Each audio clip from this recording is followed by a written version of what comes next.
2010ರಲ್ಲಿ ಒಂದು ಪಾದಯಾತ್ರೆ ನಡೆಯಿತು. ನಾನು ಅದನ್ನು ಪದೇ ಪದೇ ಅನೇಕ ಬಾರಿ ಹೇಳಿದ್ದೀನಿ. ಬೆಂಗಳೂರಿಂದ ಬಳ್ಳಾರಿಗೆ ಪಾದಯಾತ್ರೆ. ಆ ಸಂದರ್ಭದಲ್ಲಿ ಆರ್ ವಿ ದೇಶಪಾಂಡೆ ಅವರು KPCC ಅಧ್ಯಕ್ಷರಾಗಿದ್ದರು. 3 ನಾಯಕರು ಪ್ರಬಲವಾಗಿ ಅಲ್ಲಿ ಕಂಡು ಬರ್ತಾ ಇದ್ರು. ನಾವು ಕೂಡ ಹೋಗಿದ್ವಿ. ಅಲ್ಲಿ ಸಿದ್ದರಾಮಯ್ಯ, DK ಶಿವಕುಮಾರ್ ಮತ್ತು ಆರ್ ವಿ ದೇಶಪಾಂಡೆ. ಅದಾದ ನಂತರ ದಿನಮಾನಗಳಲ್ಲಿ ಬಹಳ ದೊಡ್ಡ ನಾಯಕರಾಗಿ ಹೊರಹೊಮ್ಮಿದ್ರು ಸಿದ್ದರಾಮಯ್ಯ. ಈ ಬಾರಿ ಕೂಡ ಇಂಥ ಒಂದು ಪಾದಯಾತ್ರೆ ಬಂದಾಗ ಏನೋ ಒಂದು ಹೊಸ ವಿಚಾರಗಳು ಜನರ ಮನಸ್ಸನ್ನು ತಲುಪ್ತದೆ, ಏನೋ ಒಂದು ಹೊಸ ವಿಚಾರ ಹೇಳ್ತಾರೆ. ಅದರ ಜೊತೆಗೆ ಕಾಂಗ್ರೆಸ್ ಕೂಡ ಟಕ್ಕರ್ ಕೊಡುವಂಥ ರೀತಿಯಲ್ಲಿ ಮೈಸೂರಲ್ಲಿ ಒಂದು ದಿನ ಮೊದಲೇ ಜನಾಂದೋಲನ ಸಮಾವೇಶವನ್ನು ಕೂಡ ಮಾಡಿತು. ಈಗ ಎರಡೂ ಸಮಾವೇಶಗಳು ಮುಕ್ತಾಯಗೊಂಡಿದೆ. ಒಂದು ಪಾದಯಾತ್ರೆ, ಒಂದು ಸಮಾವೇಶ. ನಿನ್ನೆ ಸಿದ್ದರಾಮಯ್ಯ ಮತ್ತು DK ಶಿವಕುಮಾರ್ ಯಾವ ರೀತಿ BJP ಮತ್ತು JDS ವಿರುದ್ಧ ಹುಂಕರಿಸಿದ್ರು, ಇವತ್ತು ಒಂದು ಕಡೆ BJP ಭಾಳ ಡಲ್ಲಾದಂಗೆ ಕಂಡು ಬರ್ತಾ ಇತ್ತು ನನಗೆ. ಕುಮಾರಸ್ವಾಮಿ ಅವರು ತಮ್ಮ ವಾಕ್ಪ್ರಹಾರವನ್ನು ಸಿದ್ದರಾಮಯ್ಯನವರಿಗಿಂತ ಜಾಸ್ತಿಯಾಗಿ DK ಶಿವಕುಮಾರ್ ಅವರ ವಿರುದ್ಧವೇ ಪ್ರದರ್ಶಿಸ್ತಾ ಇದ್ರು. ಅದರ ಕೆಲವು ಝಲಕ್ಗಳು ನೋಡ್ಕೊಂಬರೋಣ ಬನ್ನಿ. ಈ 40 ವರ್ಷಗಳ ಸುದೀರ್ಘ ರಾಜಕಾರಣದಲ್ಲಿ ನನ್ನ ಮೇಲೆ ಯಾವುದೇ ಕಪ್ಪು ಚುಕ್ಕಿ ಇಲ್ಲ. ಬಹುಶಃ ಅದ್ಯಾರಪ್ಪ ನನ್ನ ಸ್ನೇಹಿತ ಒಬ್ಬ ಹೇಳ್ತಿರ್ತಾನೆ, ಈಗೆಲ್ಲ ನಾನೆಲ್ಲೋ ಕಾಕಿ ಚಟ್ಟಿ ಭಾಳ ಬಿಗಿಯಾಗಿ ಕಟ್ಕೊಂಡಿದ್ದೀನಿ ಅಂತ ಯಾವಾಗಲೂ ಹೇಳ್ತಾ ಇರ್ತಾನೆ.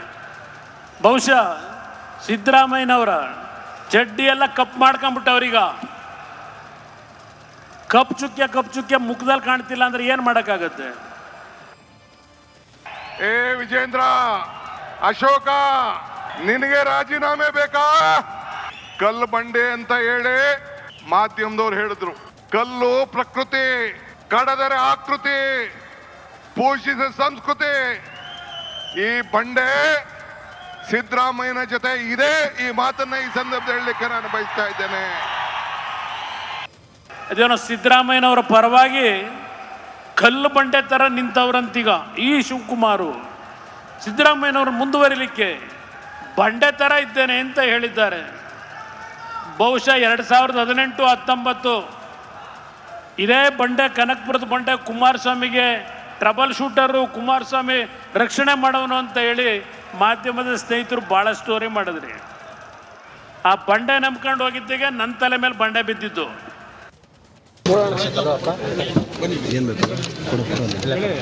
ವಿವೇಕಾನಂದ ಎಲ್ಲಿಗೆ ಇಲ್ಲಪ್ಪ, ಇದು ಯಾವುದು ಕೊಡ್ತಿಲ್ಲ. ಯಾರು ಆ ಮಾದರಿ ಕೊಡಿ ಅವನಿಗೆ, ಅದಕ್ಕೆ ಹೇಳಿದ್ದು ಕೊಡಿ ಆ ಮಾದರಿ. ನಾನು ಕೊಟ್ಟಿರೋದೇ 5 ಕೊಡಿ ಅದು. ಹಲೋ ಮಾದರಿ ಯಾಕೆ ಯಾವ್ದಾದ್ರು ಕೊಡ್ತಾ ಇದ್ದೀರಿ?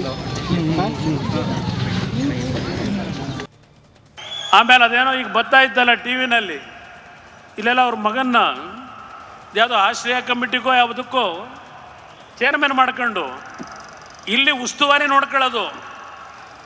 ಜನಗಳ ಮಧ್ಯದಲ್ಲಿ TV-ನಲ್ಲಿ ಹೇಳ್ತಾರೆ, ಬರ್ತಾ ತೋರಿಸ್ತಾರೆ,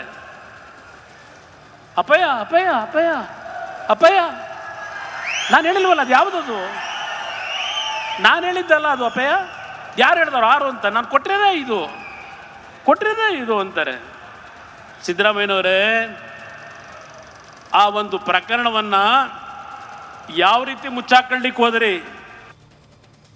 ಹೇಳಿದ್ದಾರೆ ಶಿವಕುಮಾರ್ ಅವರು, ನನ್ನ ಮಗನ ರಾಜಕೀಯದ ಭವಿಷ್ಯ ಯಾವ SM ಕೃಷ್ಣ ಅವರು ಕೊತ್ವಾಲನ ಜೊತೆ ಜೀವನ ಮಾಡ್ಕೊಂಡಿದ್ದಂತ ನಿಮಗೆ ರಾಜಕೀಯದಲ್ಲಿ ಜನ್ಮ ಕೊಟ್ಟಿದ್ರು.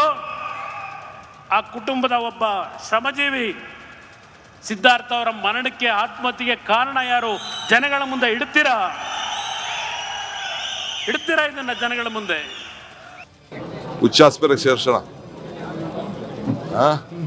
ಹುಚ್ಚಾಸ್ಪತ್ರೆಗೆ ಕುಮಾರಸ್ವಾಮಿಗೆ ಮೆಂಟಲ್ ಹಾಸ್ಪಿಟ್ಲಿಗೆ ಸೇರ್ಸೋಣ. ಅವ್ರ ತಂದೆ ಮೇಲೆ 85ರಲ್ಲಿ ಅಸೆಂಬ್ಲಿಗೆ ನಿಂತಿದ್ದೀನಿ ನಾನು. ಬಂಗಾರಪ್ಪನವ್ರ ಸಂಪುಟದಲ್ಲಿ ಮಂತ್ರಿ ಆಗಿದ್ದೀನಿ ನಾನು. ನಂದು SM ಕೃಷ್ಣನ್ ಸಂಬಂಧ ಏನು ಅಂತ ಅವ್ನಿಗೇನು ಗೊತ್ತಿದೆ? ಪಾಪ ಏನೋ ಮೆಂಟ್ಲಾಗಿದ್ದಾನೆ. ಒಂದು ಹಾಸ್ಪಿಟ್ಲಿಗೆ ಎನ್ಕ್ವೈರಿ ಮಾಡ್ಸೋಕ್ಕೆ ಸ್ವಲ್ಪ ಅವರ ಪಾರ್ಟಿಯವ್ರಿಗೋ ಅವ್ರ ಲೀಡರ್ಗಳಿಗೋ ಯಾರು ಹಿತೈಷಿಗಳು ಯಾರು ಇದ್ರೆ. 2013 ಸಿದ್ದರಾಮಯ್ಯನವರೇ ಯಡಿಯೂರಪ್ಪನವ್ರ ಫೋಟೋ ಇಟ್ಕೊಂಡು ಪೂಜೆ ಮಾಡಬೇಕು ನೀವು ಕಾಂಗ್ರೆಸ್ನವರು. ನನ್ನ ಮತ್ತು ಅವರ ನಡುವೆ ನಡೆದಂಥ ಒಂದು ಅವತ್ತಿನ ವಿರೋಧ ಪಕ್ಷ ಆಡಳಿತ ಪಕ್ಷವಾಗಿ ನಮ್ಮಿಬ್ಬರ ಹೋರಾಟದ ಫಲ 2013ರಲ್ಲಿ ಅಧಿಕಾರಕ್ಕೆ ಕಾಂಗ್ರೆಸ್ ಬಂದಿದ್ದು. ಸಿದ್ದರಾಮಯ್ಯನವರೇ, ನಿಮ್ಮ ಮುಖ ನೋಡಿ, ಶಿವಕುಮಾರ್ ಮುಖ ನೋಡಿ ಜನ ಓಟ್ ಕೊಟ್ಟಿದ್ದಲ್ಲ, ನಮ್ಮಿಬ್ಬರ ನಡುವೆ ಆದಂಥ ಸಂಘರ್ಷ. ಯಡಿಯೂರಪ್ಪನವರು ಅವರ ನನ್ನನ್ನು ಯಡಿಯೂರಪ್ಪನವರು ನಾಗರಾವು ಅಂತ ಹೇಳಿದ್ದಾರೆ ಅಂತ ನೆನ್ನೆ ಮಾತನಾಡಿದ್ದಾರೆ ಇಲ್ಲಿ.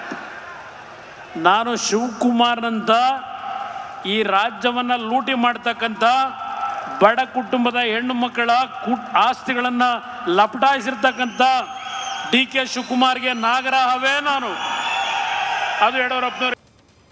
ನಮ್ಮ ಹಳ್ಳಿಲಿ ಅದು CD ಶಿವು, ಅದು ಬೇರೆ. ಓಕೆ, ಇದು ಜನಾಂದೋಲನ ಸಮಾವೇಶ ಕೂಡ ಆಯಿತು, ಪಾದಯಾತ್ರೆ ಕೂಡ ಆಯಿತು. ಇವತ್ತು ಎರಡೂ ಪಕ್ಷಗಳ ಅಂದರೆ ಮೂರೂ ಪಕ್ಷಗಳ ಎಲ್ಲ ಕಾರ್ಯಕ್ರಮಗಳು ಮುಕ್ತಾಯವಾದವು. ಇದರ ಬಗ್ಗೆ ಮಾತನಾಡೋದಕ್ಕೆ ನಟರಾಜಗೌಡರು ಇದ್ದಾರೆ ಕಾಂಗ್ರೆಸ್ನಿಂದ, ಕಾಂತಿ ಶೆಟ್ಟರು BJPಯಿಂದ, ರಾಜುಗೌಡರು JDSನಿಂದ, ಡಾಕ್ಟರ್ ದಿನೇಶ್ ಆಮ್ ಆದ್ಮಿ ಪಾರ್ಟಿಯಿಂದ, ಸಮೀಲ್ ಅವರು ಹಿರಿಯ ಪತ್ರಕರ್ತರು ಜಾಯ್ನ್ ಆಗಿದ್ದಾರೆ. ಸಮೀಲ್ ಅವರೇ, ಮೊದಲಿಗೆ ನನಗೆ ಮೂಡಿದಂಥ ಒಂದು ಪ್ರಶ್ನೆ, ಇದು ಕನ್ನಡ ಪಿಕ್ಚರ್ ನೋಡೋಕೆ ಹೋದಾಗ ಅಚಾನಕ್ಕಾಗಿ ಒಳಗಡೆಯಿಂದ ಹಿಂದಿ ಪಿಕ್ಚರ್ ಬಂದಂಗೆ ಆಗೋಗ್ಬಿಡುತ್ತೆ. ಯಾವ ವಿಚಾರಗಳನ್ನು ಹೇಳಬೇಕಾದ ಬಿಟ್ಟುಬಿಟ್ಟು ಸಿದ್ದರಾಮಯ್ಯ ಸೇಫು ಇಲ್ಲಿ. ಸಿದ್ದರಾಮಯ್ಯ ಬಗ್ಗೆ ನಾವು ಏನು ಅಂದ್ಕೊಂಡ್ವಿ, ಸಿದ್ದರಾಮಯ್ಯನವ್ರ ಬಗ್ಗೆ ಪುಂಖಾನುಪುಂಖವಾಗಿ ಮಾಹಿತಿಗಳು ಕೊಟ್ಟೆ ಹೋಗ್ತಾರೆ. ಯಾಕಂದರೆ ಸಿದ್ದರಾಮಯ್ಯನವರು ಈ ಗಣಿ ಹಗರಣದ ಸಂದರ್ಭದಲ್ಲಿ ಏನಿಲ್ಲದಿದ್ರು ಒಂದು ಕಿವಿ ಕೇಳ್ತಾ ಇತ್ತು, 1,00,000 ಕೋಟಿ 1,00,000 ಕೋಟಿ ಅಂತ ಕೇಳ್ತಾ ಇತ್ತು. ಇಷ್ಟೇನು ಹಗರಣ ಆಗಿದೆ ಏನಂತೇಳಿ. ನಿಮ್ಗೆ ಏನು ಅನಿಸ್ತಿದೆ ನೋಡಿದಾಗ? ಇವ್ರು ಯಾರ ವಿರುದ್ಧ ಇದು ಜನಾಂದೋಲನ ಮಾಡಿದ್ದು, ಯಾರ ವಿರುದ್ಧ ಪಾದಯಾತ್ರೆ? ಇದು ಇಡೀ ಪಾದಯಾತ್ರೆ ಕ್ಲೈಮ್ಯಾಕ್ಸ್. ಇದು ಓಕೆ, ಪಾದಯಾತ್ರೆ ಕ್ಲೈಮ್ಯಾಕ್ಸು. ಇಡೀ ಪಾದಯಾತ್ರೆಯಲ್ಲೂ ಇದೇ ಆಗಿದ್ದು. ಅವರು ಅಜೆಂಡಾ ಫಿಕ್ಸ್ ಮಾಡ್ಕೊಂಡು ಹೋದ್ರು. ಫಸ್ಟು ಆ ಅಜೆಂಡಾಗಿ ಇವ್ರು ರಿಪ್ಲೈ ಮಾಡ್ತಾ ಹೋದ್ರು. ಅದನ್ನೇನು ಪೊಲಿಟಿಕಲ್ ಟ್ರ್ಯಾಪ್ ಅಂತ ಕರಿತಿರೋ DK. ಯಾಕೆಂದ್ರೆ ಓಲ್ಡ್ ಮೈಸೂರು ಮೂಡ ಹಗರಣ ಬದಲಾಗಿ ಅದು ಗೌಡ್ರ ಗದ್ದಲವಾಗಿ ಕನ್ವರ್ಟ್ ಆಯ್ತು. ಜೊತೆಗೆ ಅದು ಶಿವಕುಮಾರ್ ಮತ್ತು ಕುಮಾರಸ್ವಾಮಿ ನಡುವಿನ ಬಲಾಬಲದ ಸಂಘರ್ಷದ ಅಖಾಡವಾಗಿ ಪರಿಣಾಮ ಆಯಿತು. ಲೋಕಸಭಾ ಚುನಾವಣೆಗೆ ಮೊದಲು ಒಂದು ಆರಂಭ ಆಗಿತ್ತು, ಒಂದು ಇಂಟರ್ವಲ್ ಕೊಟ್ಟಿದ್ರು, ಈಗ ಎಂಡ್ ಮಾಡ್ದಂಗೆ ಆಯ್ತು ಈಗ. ಮತ್ತು ಆ ಪ್ರದೇಶದಲ್ಲಿ ತಮ್ಮ ಬಲಾಬಲವನ್ನ ರಿಜಿಸ್ಟರ್ ಮಾಡ್ಕೊಳ್ಳೋದಕ್ಕೆ, ತಮ್ಮ ಇರುವಿಕೆಯನ್ನು ರಿಜಿಸ್ಟರ್ ಮಾಡ್ಕೊಳ್ಳೋದಕ್ಕೆ, ತಮ್ಮ ಪ್ರಾಬಲ್ಯವನ್ನು ರಿಜಿಸ್ಟರ್ ಮಾಡ್ಕೊಳ್ಳೋದಕ್ಕೆ ಎರಡೂ ಬಣಗಳು ಒಂದು ರೀತಿಯಲ್ಲೇ ಪರಸ್ಪರ ಕಾದಾಟದ ರೀತಿಯಲ್ಲಿ JDS ಮತ್ತು ಕಾಂಗ್ರೆಸ್ಸು ಅಂತಹ ಒಂದು ಅಖಾಡವಾಗಿ ಇಡೀ ಆ ಭಾಗ ರೂಪಾಂತರ ಆಗಿತ್ತು. ಅದರ ಕ್ಲೈಮ್ಯಾಕ್ಸ್ ಇದು. ಅದರ ಕ್ಲೈಮ್ಯಾಕ್ಸ್ನ ಅಂಗವಾಗಿ ಅವರು ಕೆಲವು ಹರಿತ ಶಬ್ದಗಳು ಉಪಯೋಗ ಆಯಿತು. ನಮಗೆ ಭಾಳ ಉಪಯೋಗ, ನಮಗೂ ಆಗ್ತಾ ಇದೆ, ಮೀಡಿಯಾಗೂ ಭಾಳ ಉಪಯೋಗ ಆಗ್ತಾ ಇದೆ. ಕಾಂತಿ ಶೆಟ್ರೆ, ನಿಮ್ಮ ಹತ್ರ ಕೇಳೋದಕ್ಕೆ ಇಷ್ಟಪಡ್ತೀನಿ. ಈಗ ಇವತ್ತಿನ ಸಮಾವೇಶ ಇತ್ತಲ್ಲ, ಸಿದ್ದರಾಮಯ್ಯ ಬಗ್ಗೆ ಏನು ಹೇಳಿದ್ರಿ ನೀವು? ಸಿದ್ದರಾಮಯ್ಯ ಮಾಡಿರೋ ತಪ್ಪುಗಳ ಬಗ್ಗೆ ಪುಂಖಾನುಪುಂಖವಾಗಿ ನಮಗೆ ಅರ್ಥ ಆಗಬೇಕಾಗಿತ್ತು. ನಿಮಗೇನಾದರೂ ಅರ್ಥ ಆಯ್ತಾ ಕುಮಾರಸ್ವಾಮಿ ಹೇಳಿದ್ರಲ್ಲಿ?